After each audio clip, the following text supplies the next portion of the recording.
Greetings, everyone. The success of a business does not lie in the short-term monetary gains it makes from everyday transactions. The success of a business lies in the value it creates that eventually translates into satisfaction from different groups as well as monetary gains in the long run with recurring customer groups. Especially for a challenging segment like SMEs, solutions have to be simple yet impactful. Today, we from University of Dhaka will propose a solution for WeChat that will not only ensure higher financial gains, but will also ensure social value. I, Afnan Farooq, will be starting out the presentation, and my teammates Adnan Saqib, Shadat Tajwar, and Abdullah Azwad Rafit will be explaining the latter parts. So, starting with the SME sector, the sector which is at the roots of all developing countries in the world.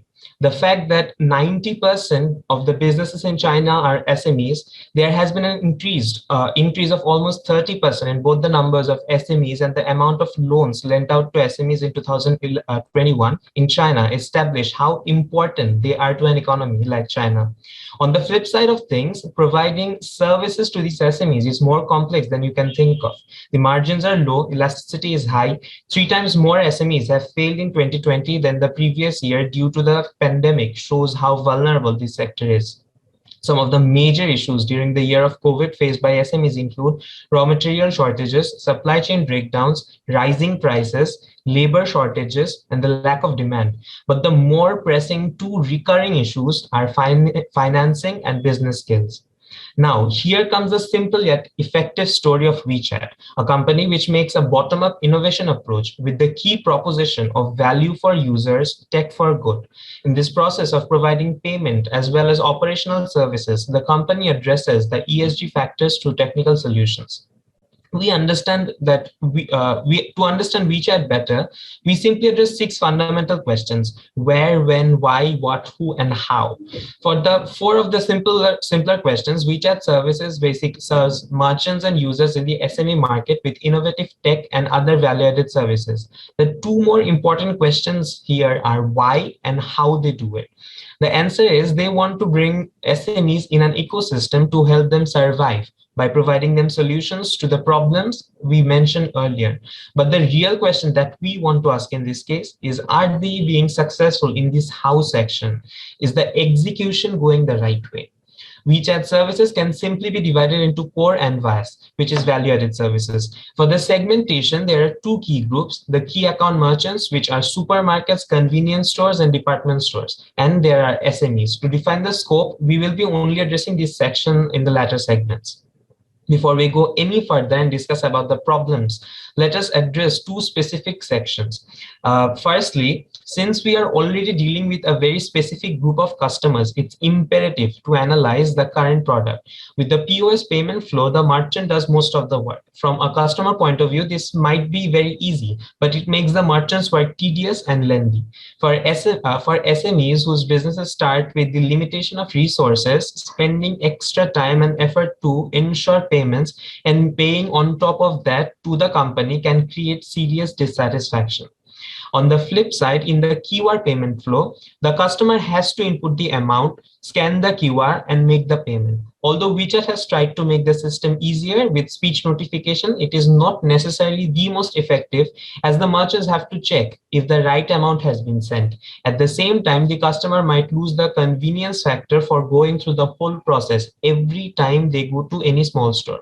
This actually begs the real question of whether WeChat is actually being successful in making a system which is convenient to use and makes businesses sustainable at the same time. To address that, I would like to introduce my colleague, Sadman Saqib.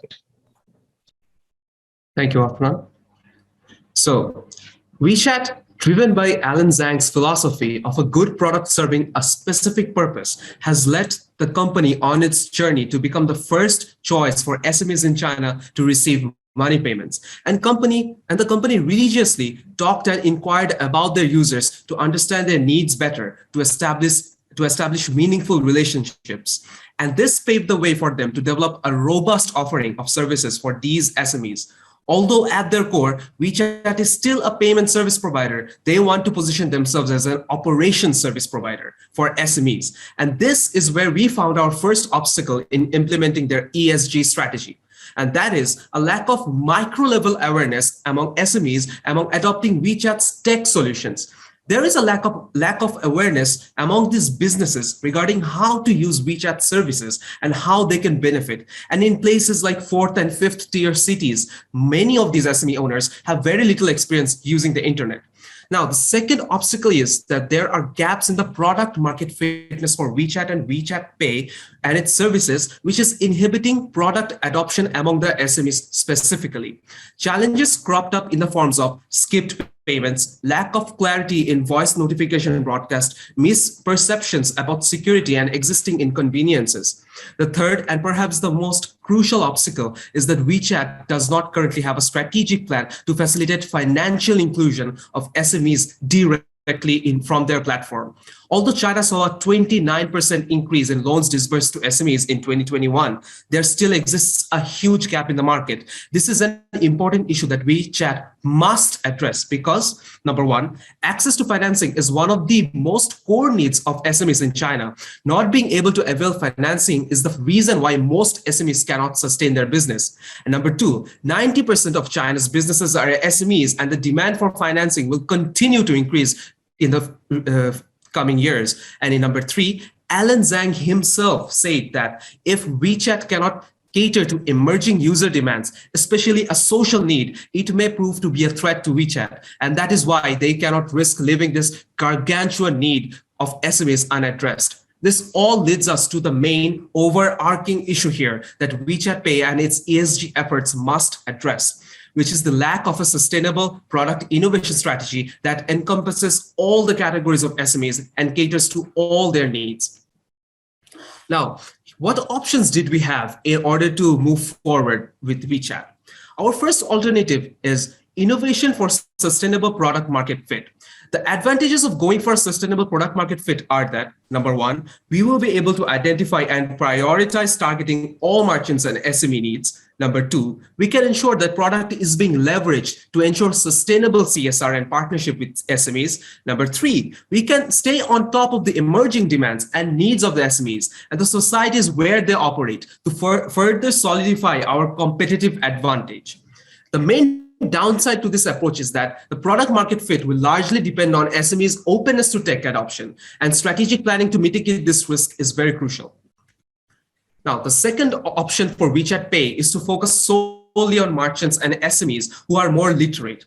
These are the people using more comprehensive services from WeChat, and such users have the highest chances of being early adopters. This option will facilitate faster innovation for WeChat Pay and faster market testing. Basically, we can fail and reiterate further to improve our product.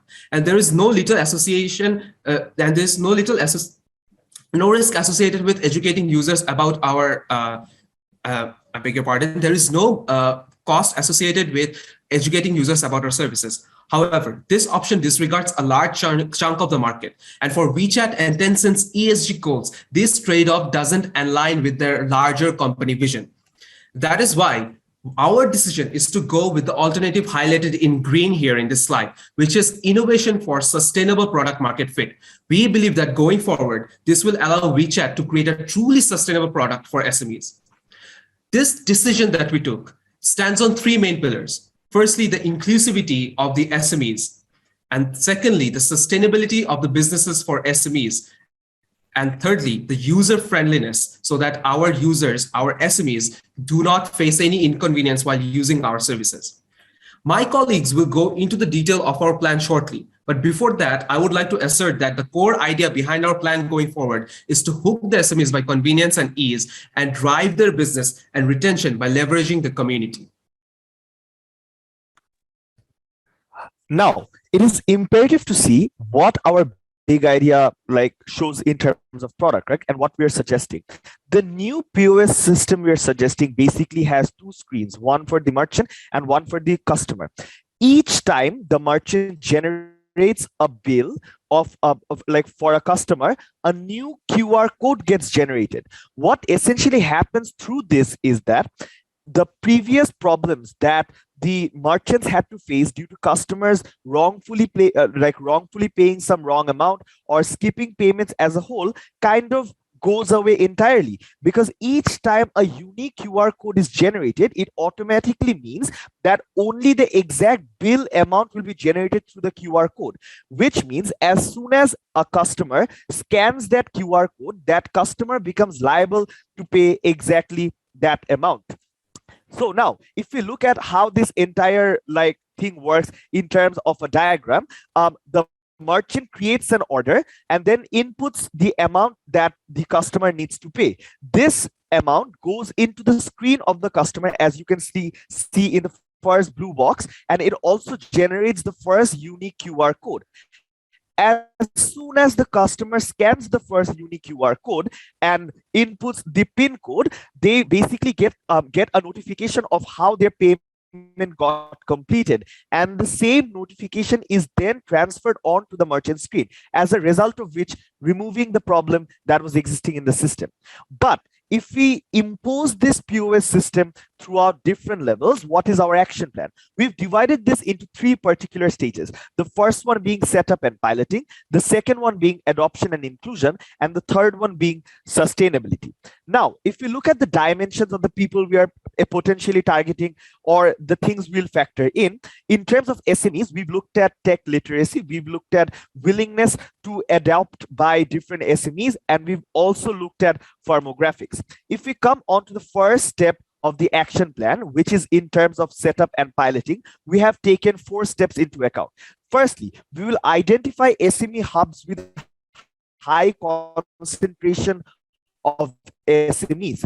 Secondly, we'll mark down which of these hubs have the highest amount of tech adoption and our previous POS system usage. This essentially goes on to indicate that these people do not shy away from using a POS system or do not shy away from adopting tech. Thirdly, we will employ agents of WeChat in those areas or offer agentship roles to different SME owners with tech literacy, as a result of which they will help educate other people in those areas. Fourthly, we will start running the new POS system on a piloting basis. What this essentially does is this helps us identify possible improvement areas. Now, this first step has 2 impacts. The first one, that we essentially get candid feedback on the new offering without involving any sort of external factors. Since it is a piloting project and it is very targeted, we get to check which part of our system isn't living up to its name. Secondly, we also start word of mouth marketing to a large degree, because now, since we're targeting a single SME area, and as we know, there's a sense of community among these SME owners, they'll start spreading the word around. In the next step of the action plan, we look at adoption and inclusion. Here we have identified 5 steps to carry out the procedure. Firstly, we will extend the service delivery to new SME concentrated regions with lower tech adoption. Secondly, we will conduct mass training sessions for agents and SMEs. We will also implement door-to-door adoption techniques. What happens through this is that the previous concerns regarding tech adoption and how people might not be able to adjust kind of goes away to a large degree. And we as WeChat take responsibility of educating our users. Upon adoption of the new POS system, we will set on transaction goals for every SME owner. So as soon as these people, so there won't be any subscription fee for the POS system till an SME owner hits the transaction goals through those POS systems. What this allows is, this kind of incentivizes business owners to use their POS systems. I'll tell you what the incentives are in a bit, but even before that, it also gives them confidence that they can onboard the POS system without a certain degree of uncertainty, because now they know that the only way they can incur this cost is if they get enough transactions in their system. But what we will do to actually help these business owners, and this is where we make the business environment more sustainable by ensuring financial inclusion, is that if they're according to the milestone, if they hit a certain degree of transactions, they become eligible for loans through WeChat. These loans are micro loans that are very important to these SME owners to begin with. that would help essentially grow their business. And this particular bit of action plan has three impacts. Firstly, it increases tech adoption and solves mistaken transaction issues. Secondly, it incentivizes owner to use the new POS system. And thirdly, it increases financial into the action plan. Next slide, please. Yeah, in the last step of the action plan, we look at sustainability. So we have 5 steps for this. Firstly, we promote these loan plans to show how financial sustainability is part of the entire WeChat system and it helps onboard more SMEs. Secondly, we run an awareness campaign on the harmful effects of paper printing, such as receipt and such as usage of cash, and the potential detrimental impacts it has on the environment. And then we run an entire Go Paperless campaign featuring WeChat that not only goes on to show how the POS system is an environmental sustainable way, but it also goes on to highlight the benefit of the POS system. And lastly, it also ensures that the merchant businesses gain sustainability because now we have smoother inventory management assisted by customer targeting. Now, this particular step has 3 impacts. Firstly, people start associating WeChat as a company that is sustainable to a large degree. Secondly, it shows that environmental cautious people will be more likely to onboard the entire system. And thirdly, it goes on to show the accurate targeting and inventory management for the merchants. My good friend Aswad will carry on. Now that we've seen all the steps we plan to take in our action plan, let's look at how our plan translates to creating ESG impacts on our stakeholders, right?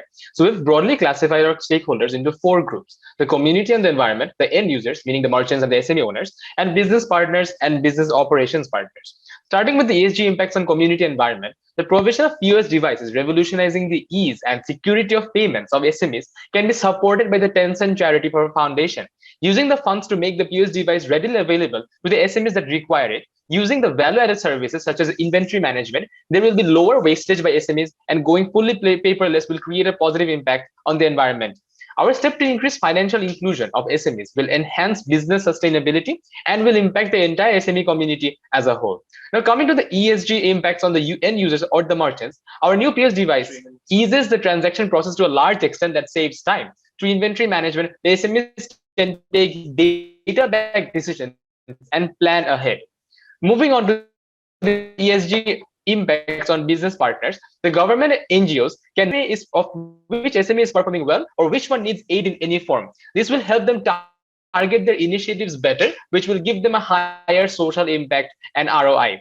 The business operations side will have the benefit of easy payment, and the customers can get personalized offers based on their purchase behavior. Now we're going to look at the risks that are associated with their action plan, where we have weighed the risk factors on the basis of the impact and the probability of occurring. We can see that the introduction of a similar tech in the market has a low probability considering the value-added services that we'll be providing, but this has the highest impact. There's a moderate possibility of being unable to convert customers to use this POS device or their unwillingness to use augmented services. And also, businesses switching to new accounts to avoid payments has the highest probability, but it will have the least impact as it won't happen at a large scale. In order to track the performance of our steps, we are going to look at KPIs such as subscription rate to our POS, number of users choosing to take loans, default rate, increasing usage of value-added services, and the satisfaction and conversion rates after training and development.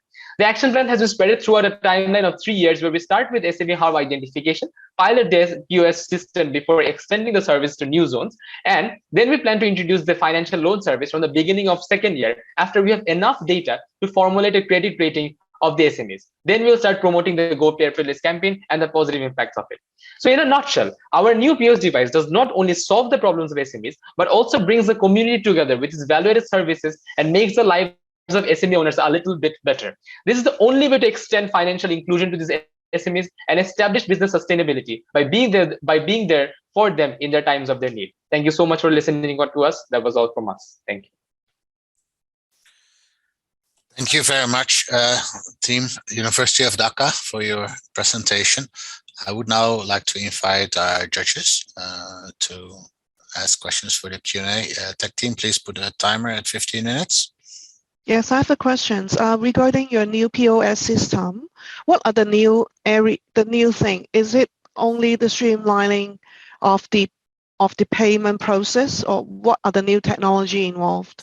What are the new elements in the new POS system?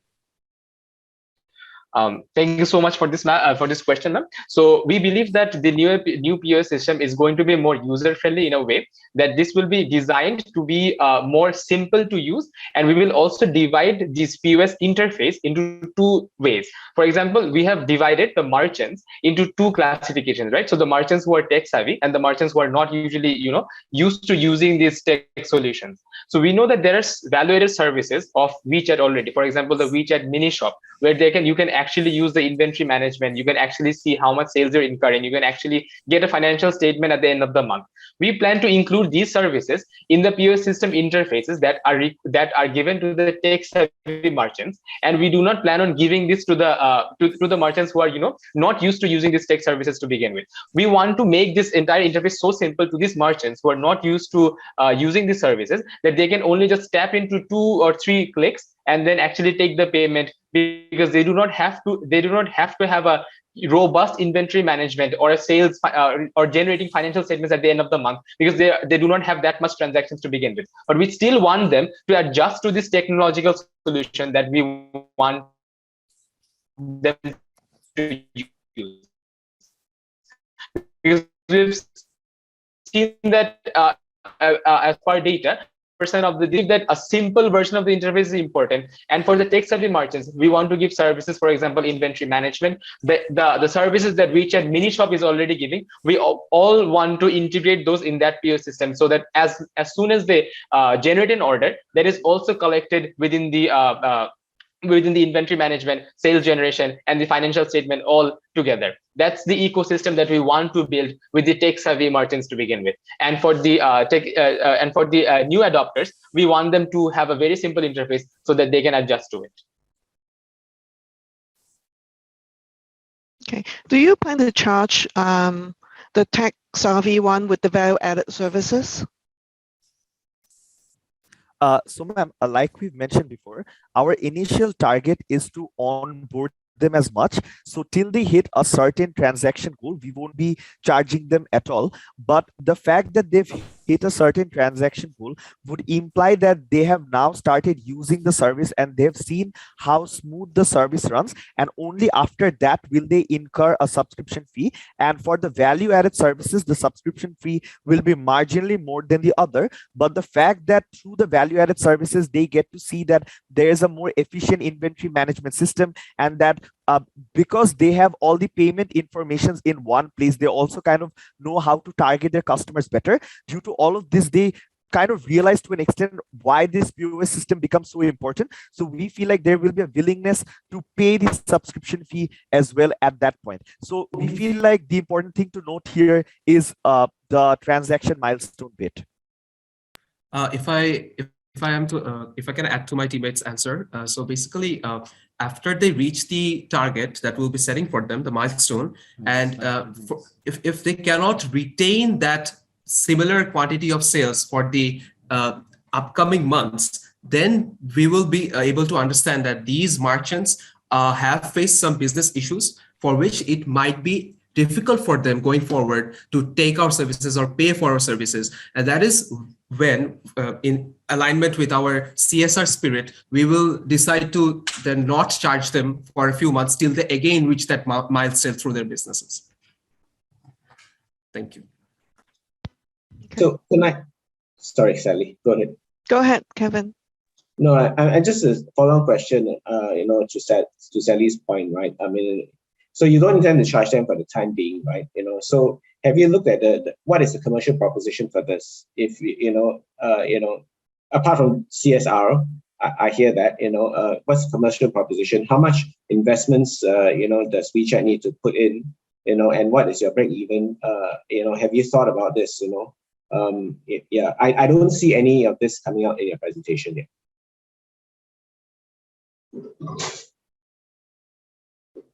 So to answer that, we have not considered the financial perspective as of now, but we would surely want to take that into perspective. Currently, what we are focusing on is the plan side of it, the operational side of it, or the financial side of it. We would like to address that after we have done the piloting part and understood the market better for the product that we want to introduce. And sir, without facts or figures like or financial figures, like on the ground level, if we are talking about the commercial perspective, what we had planned out, because we do not have a good idea about certain elements that would go in, like, and before piloting, it's very hard to estimate. Like on the ground level, from the commercial perspective, what we thought was that on the initial phase, it would become commercially viable because this onboarding process is so important, because now they have this entire tech evasion based approach, because they do not want to onboard it. So once they onboard it, we want to capture them through our services, and once they get a hang of our entire service, we feel like only then can they extend on using these services, which essentially means that then it will automatically become more commercially viable, because they'd want to use our service far more. So that is like from a perspective that we've looked at. Also, sir, if I can add to that. So Tencent's overall revenue from financial services and business services has increased in the past 2-3 years, and their costs in this segment are also coming down gradually. So we believe that if we take a long-term view, then the costs that we incur now will be able to generate sustainable returns in the long term, especially since we're specifically targeting SMEs, and we want to grow alongside with them. Our business proposition and our CSR proposition is allied in this sense that our business growth will be fueled by the SME's business growth. Thank you. If I may ask, because currently a lot of the transactions are happening on their handphone, right? On the mobile phone, and you're proposing to sort of have a POS to stand in between, to remove a number of the pain points, particularly on the accuracy of payment transactions. The POS, like how is this? Is it like is it typically like the similar POS we see in a store now? So it's like a computer with like the two screens that you showed. Yes, sir, to answer to that question, so we took into consideration how these SMEs might have a small space to keep this POS to begin with. So we've thought about that if they can keep a copy of an A4 size, we believe that there can be a 10-inch screen in front of them and a 10-inch screen in front of the customers. So we believe that the size of this is what we looked into some other POS offerings that we can see online. So we've seen that there do exist this POS, there are these POS systems existing with two screens on both sides and with a 10-inch screen. So I think that's small enough for them to fit in a table that they have, these small SMEs that they have. And in order to why we decided on not going for a system that can integrate a tab or a mobile phone is that there were several problems that were coming from using just mobile phones or tabs. For example, there was an example where these merchants had to always stay on the phone or stay on close of the phone, where they can't use the phone itself to begin with, and then also have to stay looking at the phone or listen to the speech notification every time the payment was made. Considering that you keep a phone, you also have to print the QR code that has the lack of security in the mindset of these SMEs, that they want to hide that QR code in that shop in and of itself. So these are the stigmas, or these are the problems in the mindset of these SMEs that we want to change to this POS system, where we say that your QR code is always uniquely generated. Your QR code can only be available to that customer for a minute, where they can scan it, and in all of these cases, it is very visually available in front of them. And so basically they don't miss the transactions, and they can just use their mobile phone or tabs for the purpose that they bought it for, and not always use it for a POS machine or generating something like that. So we believe that turning these people into this ecosystem is very important, because unless and until we can't do that, our special proposition as to how we retain this customer, retain these merchants is our value-added services, right? So if we do not actually bring them to this ecosystem, we cannot actually integrate them into the WeChat mini shop. We cannot integrate them into the inventory management that we want to propose while these SMEs grow bigger together with us. That's why we felt like the necessity of adjusting themselves with this PO system to begin with. So to clarify, you're saying that the entire payment ecosystem will be moved to the POS, or I can still use the mobile and the POS? Sir, what we're saying is that we'll definitely push the proposition of the POS as much as possible because that is where the pain points lie. But if there's someone who's well adjusted with the mobile system and the current system, then of course they can go on using the current system. It is not necessary for us to completely remove the current system, because if a merchant is already well adjusted to it, it means that that merchant is bringing us business through the current through the current payment gateway and that system.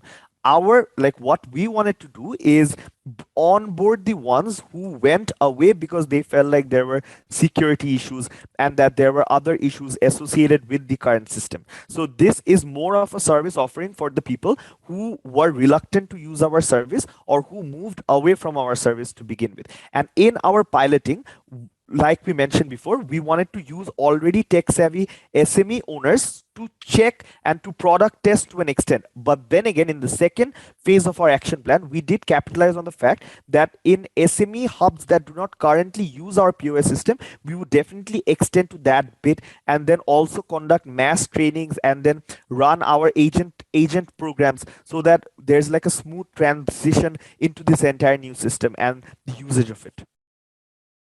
Okay, maybe just two last questions for me. So you're saying that I can use either the mobile phone or the POS, but in the mobile phone, if I stick to it, it will not have the same proposition as like a unique QR code for each payment on my mobile. That's only available on the POS, is it? Yes, sir. And to clarify, our POSs will be integrated with the mobile phones in the sense that they will need their mobile phone ID number to register into the POS, but they would not need to keep their mobile phones around them when they complete the transactions. That is how our POS adds to the ecosystem. It basically brings the existing services together and tries to solve the existing pain points. Okay, and I guess my last question, you did talk about the ESG component as in terms of trying to help increase the adoption for this by reducing paper. But I'm also I'm curious if the team also considered the carbon emissions that will be produced for actually manufacturing all of these new POS that you plan to roll out for the SMEs versus, for example, the amount of paper that we would save by having everything online, because it is a new gadget on top of my mobile phone, right? Has the team looked into, like the entire carbon emissions that could be produced as a byproduct of having to manufacture thousands of these POS for the SMEs? Yeah, Afnan, go ahead. I'll add. Okay, so we consider this to be a trade-off at the very first point, because the trade-off was basically between a one-time costs that will be incurring due to more devices being prepared versus the recurring expenses that we will be having, or the recurring impact that we will be having due to the paper throughout the years later on as well. Another factor that we have also considered in this whole process was basically, if we bring people into the tech at the very first place, there is room for us to introduce there is room for us to introduce newer services with the existing technology in the future as well. So it's more like a one-time cost or the one-time impact that we will be having right now. But as we move on into the future, we can add more services or we can add more value with the existing technology. Shada, would you like to add to that? Yeah, and sir, there are just two things I want to say. Like, firstly, the fact that we've said that this POS system is like a well-integrated POS system that includes all payment options means that a merchant won't need to keep too many electronic devices to receive the payments anymore, which is like a one-stop solution, which means that instead of using probably 2 or 3 devices, they're having to use one device, which means there's one like environmental positive impact there. But secondarily, what we mean by this entire POS system is that these machines exist. What we will do is the extra bit of software integration. The fact that, like my teammate has mentioned, it's like a one-time thing that we are doing. Also, the fact that these are already produced on an industrial scale means that it isn't because of us buying the POS system that there's more and more POS systems being manufactured. These POS systems are being manufactured anyways. We are just helping implement them with the software integration that we've mentioned right now. Just one final point, a POS machine usually on average has a useful life of around 5 years. So I think we'll be saving a huge volume of paper in that time frame of 5 years, which will far outweigh the environment positive impacts compared to the manufacturing of POS machines in the first year. Thank you. I do not want to have time for one question, but very quickly. No more time. Sorry, Calvin. The timer has run out. This is the end of the Q&A. Team, please move to the waiting room while the judges will deliberate, and then we'll move you back to receive some feedback. Thank you. Thank you very much. It was an honor.